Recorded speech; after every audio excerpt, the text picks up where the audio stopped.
अस्सलाम वालेकुम, welcome to PSX हफ्तानामा। इस बार मंथ की भी क्लोजिंग थी और केसी 100 इंडेक्स ने जो फ्राइडे की क्लोजिंग थी उसमें भी 1,73,000 से ऊपर मार्केट ने अपने आप को सस्टेन किया और 6.1% की मई के अंदर मार्केट ने तकरीबन 10,900 पॉइंट्स प्लस की क्लोजिंग दी और एक स्ट्रॉन्ग रिकवरी हम देख सकते थे मार्केट में अर्ली मंथ की वीकनेस के बाद। उसमें जो ट्रेडेड वॉल्यूम था वो भी 23% मंथ ऑन मंथ कम हुआ। सुफियान, मैं आपकी तरफ आना चाहूंगा। वीकली क्लोजिंग तो बहुत अच्छा था और आपने कहा था कि कल से फर्स्ट डे भी है जून का और आपने कहा था जून विल बी बुलिश। तो ऐसे क्या टेक्निकल चार्ट्स के ऊपर हमारे पास इंडिकेशन आ रही है कि हमें लग रहा है कि जून बुलिश होगा और मार्केट किस तरह की ड्रिवन लग सकती है जबकि बजट भी है 5 जून। बिल्कुल साहब, अगला हफ्ता बजट वीक है और बजट ऑफ कोर्स एक ट्रिगर बनेगा मार्केट के लिए। जिस तरह की अभी तक बजट के रिलेटेड बातचीत आ रही है वो ठीक ठीक ही है। जाहिर है वॉर भी साथ है और आईएमएफ भी साथ है, हम हर चीज़ को देख रहे हैं। तो उसके हिसाब से जिस तरह चीज़ें अनफोल्ड होंगी, खासतौर पर 5 जून को जब बजट अनवील होगा उसी वक्त सारी चीज़ें क्लियर हो जाएंगी। लेकिन उससे पहले मार्केट का जो रिएक्शन है वो बहुत अच्छा है, बहुत ही ज्यादा अच्छा है। एक प्री बजट रैली जिसको कहते हैं वो छोटी मोटी वो हमें मजीद कंटिन्यू होती हुई सी यहाँ पे नजर आ रही है। अच्छा, जो मई के महीने में जिस तरह हम लेके चले हैं शो को साथ, उसके अंदर जिस जिस तरह स्टॉक्स के बारे में बताया, इंडेक्स के बारे में खासतौर पर बताया गया, तो इंडेक्स ने लोगों ने देखा कि जब प्रॉफिट टेकिंग का बताया वहां से प्रॉफिट टेकिंग आई, जब से बाइंग का बताया उसके बाद बाइंग आई, फिर बुलिश का बताया फिर बुलिश हुई मार्केट, उसके बाद क्लोजिंग का बताया, क्लोजिंग अलहमदुलिल्लाह बेहतरीन आई। अब उसके साथ साथ जो स्टॉक्स बताया तो एंग्रो एच 269 के बाद बताया गया था, 269 के बाद वो कंटिन्यू हुआ। इसी तरीके से पावर सीमेंट करीबन 20 रुपए के बाद बताया था, वो बड़ी स्पीड से गया ऊपर। फिर इसी तरीके से ईफर्ट का आपके बारे में बताया, एफएफसी आपके सामने है पिछले दिनों क्या जबरदस्त किस्म का उसने 21-22 रुपए का गेन दिया है एक दिन के अंदर। फिर लकी सीमेंट है, मैपल लीफ है, पीपीएल है, एजीपी बताया था कि वो ऊपर जाने के बाद उसके वॉल्यूम्स लगते हैं, फिर नीचे आया था तो वो नहीं चला, लेकिन जो बताया चलने के लिए तो अल्हम्दुलिल्लाह it was a very good month. रोजनामा या हफ्तानामा जो लोग भी कंटिन्यू फॉलो कर रहे हैं उनको स्टॉक्स भी उसी तरह मिल रहे हैं और मार्केट की जो गाइडेंस है वो भी उसी तरह मिल रही है। अब मूविंग फॉरवर्ड आगे हम मजीद देख लेते हैं चार्ट्स के मुताबिक, जैसे आपने सवाल किया कि क्या मार्केट अब आगे नजर आती है और किस तरह हमें टेक्निकल लेवल्स नजर आते हैं। तो 7 लेवल्स अभी भी हमारे पास वही मौजूद हैं, कोई ज्यादा चेंज नहीं है। सबसे अच्छी बात हमारे पास जो सिचुएशन है केसी 100 की अगर मैं बात करूं तो केसी 100 के अंदर आप सामने देख सकते हैं कि जो पोजीशन है मार्केट की वो काफी ज्यादा जबरदस्त रही है। जहां पर पीर का दिन था उसके अंदर करीबन 4,000 पॉइंट प्लस और फिर लास्ट डे जो है करीबन 2,200 पॉइंट प्लस और विद वॉल्यूम्स तो थोड़े से वॉल्यूम्स आना शुरू हुए हैं। साथ जो बुलिश डाइवर्जेंस बनी हुई थी उसने भी अपना रोल अदा किया और एग्जैक्ट मार्केट वहीं से पलट के ऊपर की तरफ आई है और अभी तो 62 का आरएसआई है हमारे पास, 61 62 का आरएसआई है डेली के ऊपर, जो कि मजीद यहाँ पे बुलिश साइन दिखाता है। अच्छा, एक डबल टॉप की सिचुएशन भी हो सकती है कल के दिन, तो मोस्ट प्रोबेबली 175,000 एक साइकोलॉजिकल बैरियर है। फिलहाल की जो क्लोजिंग है मार्केट की 174,000 पे है। तो अगर ये 1,000, 1,200, 1,500 पॉइंट तेज खुले मार्केट और इस जगह पे थोड़ा सा टकराए तो मैं समझता हूँ कल के दिन खास तौर पर प्रॉफिटिंग करनी चाहिए। पिछले 2 दिन के जो गेन्स हैं वो थोड़े से आपने उन्हें ऑफलोड करके जरा सा मार्केट को देखना है, क्योंकि नजर ऐसे आता है कि मार्केट वापस से 170 को थोड़ा सा रीटेस्ट करने और फिर वहां से एक जरा पुश मिले ऊपर की तरफ। और अगर ऐसा नहीं होता और 175 को क्रॉस करके सस्टेन करके खड़ी हो जाती है तो 182 तक के लिए आप बिल्कुल क्लियर हैं। छोटी मोटी ऊंच नीच इंट्राडे के अंदर आना कोई बहुत बड़ी बात नहीं है। Sector wise correction, stock wise correction वो चलती रहेगी, लेकिन मार्केट का रुख फिलहाल सीधा हो चुका है 1,82,000 पे। साइकोलॉजिकल बैरियर मार्केट ने 170 का भी तोड़ा और ऊपर सस्टेन किया मार्केट ने अपने आप को 3 बार। बहुत अच्छा साइन है और ये कहना गलत भी नहीं होगा कि यूएस ईरान की टेंशंस एक तरफ हैं जो वो ईज हुई तो मार्केट अपने आप को थोड़ा सा गेन किया। लेकिन उसके अलावा भी अगर हम देखें तो पूरे मंथ के अंदर आईएमएफ ने भी जो हमारा थर्ड इकोनॉमिक फंड फैसिलिटी की रिव्यू के अंदर जो हमें 1.3 बिलियन डॉलर्स मिले वो भी एक अच्छी खबर थी। और पाकिस्तान को जो प्राइमरी सरप्लस जो टारगेट था फिस्कल 27 का 2%, वो भी एक फिस्कल डिसिप्लिन भी हम अचीव कर पा रहे हैं अभी तक। और पैंडा बॉन्ड की इशुएंस थी वो भी एक इफेक्टिव चीज थी। तो और भी मेजर मार्केट ड्राइवर्स थे, सिर्फ यूएस ईरान टेंशन वाहिद अकेली चीज नहीं थी। अगर हम ऑयल की तरफ भी देखते हैं तो जैसी प्रोजेक्शन हम हफ्तानामा और रोजनामा में करते रहते कि मार्केट ने 104 का रेजिस्टेंस नहीं थोड़ा नीचे ही आया ऑयल, उसके बाद फिर 97 और फिर नीचे, और फिर जब हमने लास्ट रोजनामा किया तो 89 88 तक भी आया और जो हम मंथ की क्लोजिंग देखते हैं तो 87 पॉइंट समथिंग से नीचे की उसने closing the, which is very good. इस मंथ को अगर हम देखते हैं, कल ऑयल की ओपनिंग होगी, तो ऑयल को किस तरीके से देखते हैं सुफियान? ऑयल को सर फिलहाल तो मैं इसी जगह पे ट्रेड करता हुआ देखता हूँ। गालिबन मैंने शायद रोजनामा में बता भी चुका हूँ इस बारे में कि ऑयल के बारे में जब तक अब ये 97 क्रॉस नहीं करेगा मैं इसको बुलिश नहीं मानूंगा। ये 97 का बैरियर है मेरे सामने। अब 104 को छोड़ दीजिए, वो बात दूर हो गई ऑयल के लिए। अब ये मोस्ट प्रोबेबली क्योंकि एक नीचे बड़ा जबरदस्त किस्म का एक पुराना सपोर्ट जोन मौजूद है 85 का, तो मोस्ट प्रोबेबली यहाँ पे टकराए। अच्छा, जो हिडन बुलिश डाइवर्जेंस थी साथ उसने थोड़ा बहुत प्ले किया लेकिन वो भी यहाँ पे डिस्टर्ब हो गई, तो इसका मतलब अभी वो इतनी ज्यादा मजबूत नहीं है। हिडन बुलिश डाइवर्जेंस मौजूद है लेकिन इतनी ज्यादा मजबूत नहीं है, तो इसके ऊपर फिलहाल हम रिलाई नहीं कर सकते। एक सपोर्ट एरिया मार्केट के पास मौजूद है। अच्छा, एक और चीज क्या है साथ, अगर हम ये बॉटम लें उसके बाद ये बॉटम लें तो ऑलमोस्ट ये जो बॉटम के साथ जो ट्रेंड लाइन थी ऑयल ने इसको भी तोड़ दिया और पिछली 3 कैंडल्स अगर आप देखें 4 आवरली पे तो इससे टकरा के नीचे की तरफ ही बंद हुआ है। तो फिलहाल के लिए साइकोलॉजिकल बैरियर 88 भी है, 90 भी है, फिर 93 भी है, फिर 97 भी है। तो अब रेजिस्टेंस काफी ज्यादा हो गए हैं। सपोर्ट की बात तो आप छोड़ दीजिए, सपोर्ट एक आधी मौजूद है, रेजिस्टेंस काफी ज्यादा है। तो जब तक अब ऑयल 97 नहीं क्रॉस कर देता मैं उसको बुलिश नहीं मानूंगा। ये छोटा मोटा pull back, dead cat bounce, हल्का फुल्का ऊपर आना, भड़कियां मारना, बस इस तरह की एक सिचुएशन है। हमें जरा रिलीफ का साइन लेना चाहिए। हाँ, 80s में रहना ऑफ कोर्स पाकिस्तान की मईशत के लिए बेहतर तो नहीं है, लेकिन जहां 104 था वहां से तो बहुत अच्छे हालात हैं अभी। ऐसे ही है अभी। असल में सिचुएशन भी इतनी फ्रेजाइल है ना कि प्रोलॉन्ग मिडिल ईस्ट कॉन्फ्लिक्ट जो है ये ऑयल की प्राइसेस को किसी भी तरफ लेके जाता है। अनलेस और अनटिल कोई रिटर्न एग्रीमेंट या कोई सीज फायर नहीं आता तब तक ऑयल की प्रोजेक्शन आइदर वेज हो सकती जी है। जी जी, ऐसे ही ऐसे ही। तो सुफियान, कोल का चार्ट भी डिस्कस कर लेते हैं। कोल का चार्ट बिल्कुल डिस्कस कर लेते हैं सर, ज्यादा कोई इसमें तब्दीली ऐसी है नहीं। कोल हम्म। के चार्ट में हम देख लेते हैं उसको जरा कि क्या सिचुएशन बन रही है कोल की। हम्म। 118 हमारा नंबर है, उसको क्रॉस कर चुका था कोल, और उसके बाद जो है वो फिलहाल 116 पे है, तो थोड़ा सा यहाँ पे रेजिस्टेंस है, इसको क्रॉस कर जाएगा मजीद तो फिर हम देखते हैं 118 के बाद अब क्या सिचुएशन बनेगी। 118 क्रॉस करना थोड़ा सा लाजमी है, उसके बाद $135 तक जाएगा। फिलहाल के लिए छोटी मोटी गैप फिलिंग है, और अगर हम पोजीशन देखें तो वॉल्यूम्स की थोड़ी सी कमी कुछ नजर आई है यहाँ पे। आरएसआई ठीक है, कोई बहुत ज्यादा खराबी तो नहीं है आरएसआई के अंदर, ठीक है। हम्म। लेकिन अगला हफ्ता जाहिर मोस्ट इंपॉर्टेंट रहेगा कोल के हवाले से। 118 का रेजिस्टेंस क्रॉस कर जाएगा तो फिर दोबारा वापस 135 वाली उम्मीदें जाग जाएंगी। अदरवाइज पिछले से पिछले हफ्ते इसने क्रॉस किया था, तो मतलब अब जान है कोल के अंदर, ऐसा नहीं है कि जान नहीं है, जान है। तो यहाँ पे जरूर कोशिश करेगा, थोड़ा सा आपको हफ्ता भर यहाँ पे मजीद साइडवेज नजर आए, लेकिन कोशिश करेगा तोड़ने की 118। सुफियान, टेक्निकल्स को सीखना और टेक्निकल्स कितनी अहमियत रखते हैं कि इनका आपको प्रॉपर एक स्किल सेट होना चाहिए, और क्या क्या चीजें रिक्वायर्ड होती हैं एक अच्छा टेक्निकल एनालिस्ट बनने के लिए, ताकि आप स्टॉक्स को पकड़ सकें और आपकी ग्रिप हो स्टॉक्स के ऊपर। यार साद, पिछले दिन ना मैं अपने ग्रुप पे भी बात कर रहा था। अब जैसे अब हम बात कर रहे हैं ना कि तेजी आ जाएगी, जून का महीना बुलिश हो जाएगा। हम्म। पिछले हम्म। करीबन को हमने जनवरी में 191 देखा, उसके बाद फरवरी का महीना भी ठीक देखा, मार्च अप्रैल और मई ऑलमोस्ट समझ ले 3 महीने हमने इस तरह गुजारे कि मार्केट रिदम में नहीं थी। मई का सेकंड हाफ थोड़ा सा कुछ हमारा काफी बेहतर गया उसके हम्म। मुकाबले में। हम्म। अब वो जो मंदी वाला पीरियड था वो भी हमने देखा, उससे पहले तेजी देखी। अब हम यहाँ से मजीद तेजी की बात कर रहे हैं, कह लीजिएगा 181,000 182,000 एक पुल बैक की। अब वो आ हम्म। भी जाए, शुरुआत तो हो हम्म। गई जुमे से, अब वो आ भी जाए लेकिन हम तैयार ना हो उसके लिए, तो फिर सही बात है। अगर तेजी आ जाए और मैं तेजी के लिए तैयार ही ना हूं तो फिर उसके बाद क्या? तो फिर तो कोई जाहिर है, फायदा ही स्किल नहीं सेट उसके, ही, हाँ, अगर उस स्किल सेट ही तेजी का। नहीं है। हाँ, उस तेजी का कोई फायदा ही नहीं। वो आ भी जाए आपके पास, आप मार्केट में काम करने के लिए हैं भी कि यार बस तेजी आ जाए, मार्केट में मजा नहीं आ रहा, जल्दी रिदम में आए मार्केट। आ गई मार्केट जी, जुम्मे से आ गई, हो चुका, अब आप हम्म। तैयार नहीं है तो फिर तो आप तेजी ही मिस कर देंगे। तो इसीलिए हमेशा हम बिल्कुल। बताते हैं कि मंदी में तेजी के लिए तैयारी करो और तेजी में मंदी के लिए तैयारी करो। हम्म। हमेशा उसके ऑपोजिट चलो। उसका मतलब ये नहीं कि आप उस पर्टिकुलर मार्केट में काम ना करो, लेकिन हमेशा याद रखो कि जब तेजी है तो इस मार्केट में दोबारा नीचे आना है, तो इसलिए आप अपना रिस्क हम्म। मैनेजमेंट बढ़ा करके रखो, बढ़ा के रखो, ठीक है। और इसी तरीके से जब मंदी है तो आपको पता है कि मार्केट में वापस भी जाना है, तो जितनी अच्छी पोजीशन नीचे बिल्टअप कर सकते हो आप वो करो। अब what to buy what to sell, कल दंगल में सुल सब भी यही बात कर रहे थे। What to buy what to sell तो पता है, अभी हमने एफएफसी की बात करी, लकी की बात करी, एंग्रोएज की बात करी कि ये लेना चाहिए, लोगों को भी पता है ऑफकोर्स ये लेना चाहिए, अच्छे स्टॉक्स हैं। लेकिन कहाँ हम्म। खरीदना चाहिए, क्या अच्छा लेवल है? अब एफएफसी 21 हम्म। 22 रुपए बढ़ गया तो अब भी लेना चाहिए। अब भी 565 पे इन्वेस्ट करना चाहिए या नहीं करना चाहिए? आप वहां से वापस नीचे 540 पे आ जाएगा। या एंग्रोएज 270 तो चलो क्रॉस कर दिया, अब 276 77 पे, तो ये क्या 282 80 तक जाएगा या मजीद वहां से 300 कंटिन्यू? तो when to buy when to sell जो है कि कहाँ खरीदना है और कहाँ बेचना है, वो मोस्ट इंपॉर्टेंट है, मोस्ट इंपॉर्टेंट लेवल ठीक है। है। बिल्कुल। और ऐसा नहीं कि ऊपर ही बेचना है आपने, वहां से लेके नीचे भी बेचना है ना कहीं स्टॉप लॉस होगा, कहीं ना कहीं रिस्क मैनेजमेंट है, तो वो आपको सिर्फ और सिर्फ टेक्निकल्स बताते हैं जिसको सीखना बड़ा जरूरी है। एक स्किल हम्म। सेट है जो कि आपको पैसा रुपया बना के देता है। ये वो चीज नहीं है हम्म। कि आप सीखेंगे तो आपके जहन में इल्म रह जाएगा, नहीं, आप इसको इस्तेमाल करके रुपया बना सकते हैं, पैसा बना सकते हैं, हम्म। प्रॉफिटेबिलिटी की तरफ जा सकते हैं, ठीक है। तो ये बड़ा इंपॉर्टेंट है आप सभी के लिए सीखना। और उसी के लिए इंशाल्लाह अगले हफ्ते की रात से हमारी क्लासेस शुरू हैं, हर रात 9 बजे, हर हफ्ते की रात, सॉरी, हर हफ्ते की रात 9 बजे क्लासेस हम्म। होंगी। तो सीखे जरूर, तेजी में मंदी की तैयारी और मंदी में तेजी की तैयारी, यानी कि when to buy when to sell, कब खरीदना है, कब अच्छा बेचे, कब हम्म। अच्छा खरीदा जाएगा, कब अच्छा बिका जाएगा, ये आपको टेक्निकल लेवल्स ही बताते हैं। तो इसलिए आप लोगों के लिए सीखना बड़ा इंपॉर्टेंट है। 0336 244 4466 पोस्ट आपके सामने आ रही है, नंबर आपके सामने आ रहा है, राब्ता करके तफसीलात जरूर लें, कोर्स से जरूर ज्वाइन हो, ताकि आप तेजी की तैयारी कर सकें, और जितनी भी तेजी मार्केट के अंदर आनी है, जो भी अगला लेग मार्केट हम्म। का आएगा उसके लिए आप पहले से तैयार हो और अच्छे प्रॉफिट्स हम्म। बना सकें। ऐसी है। और मैं, सुफियान मेरी इस बात से एग्री करेगा कि ट्रेडिंग साइकोलॉजी बड़ा प्ले इन करती है। आपको सारी टेक्निकल इंडिकेटर्स आ जाए, सपोर्ट रेजिस्टेंस आपको सब समझ आ गए, लेकिन अगर आपका आपका अपने ऊपर कंट्रोल ही नहीं है, तो आप हम्म, ट्रेडिंग साइकोलॉजी अगर आपके पास नहीं है तो आप नहीं कर सकते। और इसलिए डॉक्टर बिल्कुल मसूद ऐसे ही। राशिद, उनका एक एक्सपीरियंस भी है, वो सीखे हुए भी हैं, और बहुत अरसे से ट्रेनिंग्स हमारी चल रही हैं, तो जरूर इसमें एनरोल कीजिए। और जरूरी नहीं है कि आप स्टॉक मार्केट में ही काम करें, आप क्रिप्टोज में भी जा सकते हैं, आप कमोडिटीज में भी जा सकते हैं, जोन सी फाइनेंशियल मार्केट जो भी ट्रेडेबल एसेट है आप उसमें ट्रेडिंग कर सकते हैं।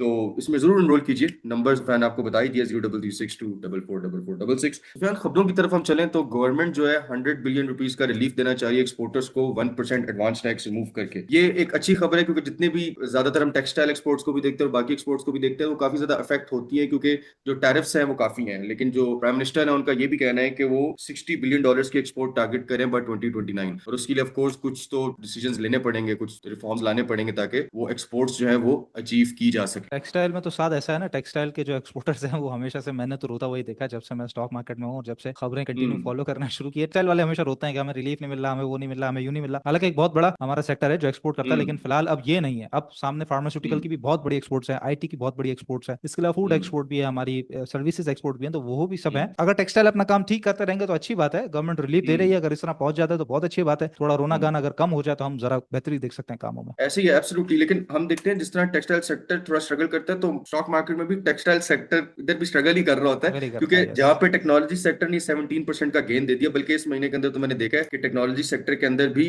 गेन आया है मई के अंदर, और हम्म। सीमेंट भी चला, फर्टिलाइजर भी चला, ऑयल एंड गैस भी चला, बैंक्स भी चला, लेकिन टेक्सटाइल सेक्टर स्ट्रगल करे। तो ऑफ कोर्स रिफॉर्म्स की तो जरूरत है, साथ में जी जी आईएमएफ भी है, तो काफी चीजों को गवर्नमेंट को मद्देनजर रखना पड़ता है ताकि जी। एक्सपोर्ट्स को भी बढ़ाया जा सके। इसके साथ ऑटो की तरफ से अब तो सुफियान ये है कि हर दूसरे दिन ऑटो पे एक नई गाड़ी पाकिस्तान में लॉन्च हो जाती है, और लास्ट जो बजट था उसके अंदर ईवीज को कुछ सपोर्ट मिली थी, इसकी वजह से हमने एक देखा कि ईवीज पाकिस्तान में बहुत ज्यादा आनी स्टार्ट हुई, साजगार की भी हैवल काफी बिकी, फिर दीपाल भी आई, फिर उसके बाद जेकू भी आई। तो गाड़ियां तो अभी 23 न्यू ऑटो मॉडल्स आ रहे हैं, जिसमें से 87% इलेक्ट्रिफाइड होंगे। अच्छा, इसमें एक और चीज है कि आईएमएफ ये चाह रहा था कि 11% टैक्स जो है टैरिफ्स इन पे लगाए जाएं, लेकिन गवर्नमेंट ये कह रही है कि 1% ही हम उनको रखेंगे ताकि इलेक्ट्रिफाइड जो गाड़ियां पाकिस्तान में ज्यादा है, लेकिन इंफ्रास्ट्रक्चर अभी उस तरह बिल्ट है नहीं।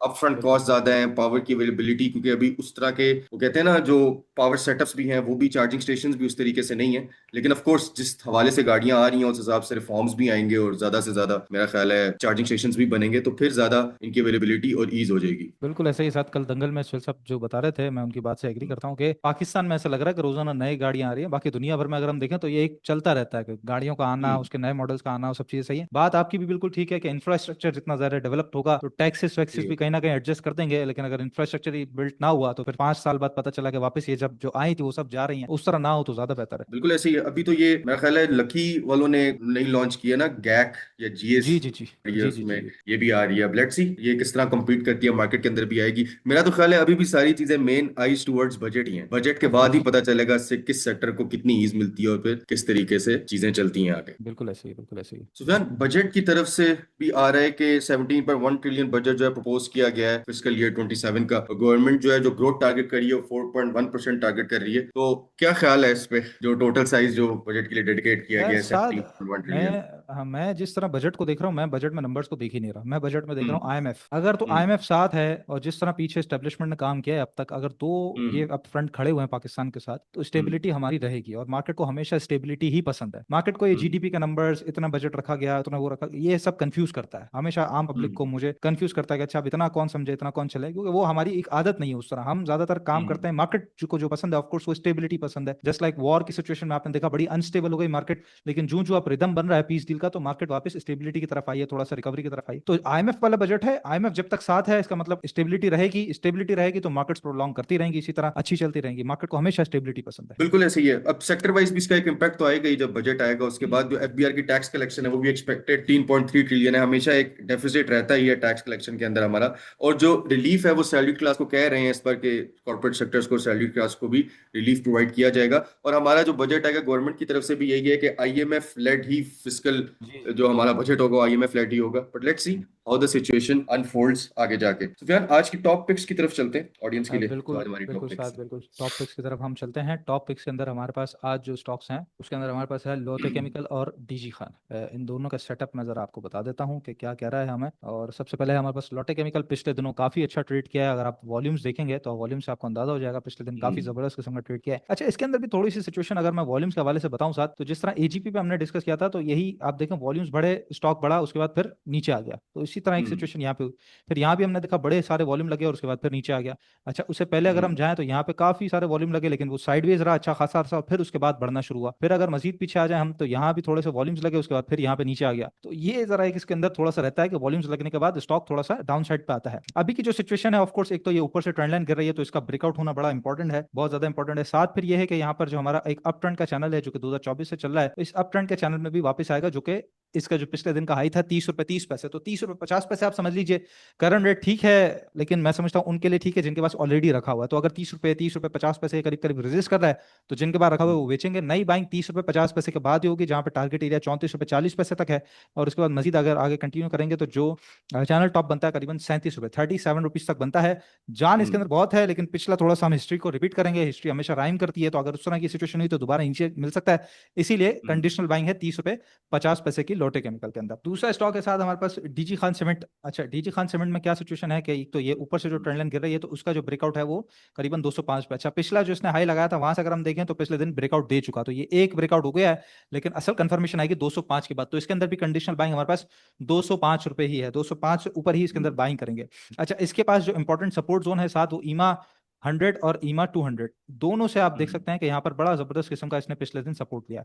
अच्छा, इससे पहले जब जब भी ये यहाँ पर रहा है, और आपको मैं यहाँ पे दिखाऊं, ये देखें ईमा 100 से और ईमा 200 से ऊपर जब जब भी रहा है तो इसने बड़ी अच्छी खासी रैली की है। यहाँ पे आप देखें, यहाँ से यहाँ तक फिर गया, फिर टकराया, फिर यहीं पे सपोर्ट लिया, उसके बाद जब नीचे गया तो अच्छा खासा नीचे चलेगा। अब जाके इसने अपनी वापस पोजीशन रीगेन की है इस जगह पे, लेकिन फिर भी 205 कंफर्मेशन होगी तो उसके बाद जो टारगेट एरियाज हैं वो 240 से 250 रुपए तक है डीजी खान में, और रिस्ट्रिक्ट स्टॉप लॉस आपका 190 से नीचे नीचे का होगा डीजी खान के अंदर। सुफियान, मैं इससे पहले कि ऑडियंस के स्टॉक्स की तरफ आऊं, उससे पहले मैं सिस्टम्स लिमिटेड को जरा डिस्कस करना चाहूंगा कि सिस्टम्स का अभी रिजल्ट भी आया, उसके नेट प्रॉफिट्स भी तकरीबन 21% ईयर ऑन ईयर बढ़ गए हैं, रेवेन्यू भी जंप किया है 33%, ग्रॉस प्रॉफिट भी उसका बढ़ गया, ईपीएस भी इंप्रूव हुई है 1.71 से 2.05 रुपीज पे आई है, एक स्ट्रॉन्ग शेयर होल्डर रिटर्न हम इसको कह ही सकते हैं। फाइनेंस कॉस्ट भी लेकिन इसकी इंक्रीज हुई है।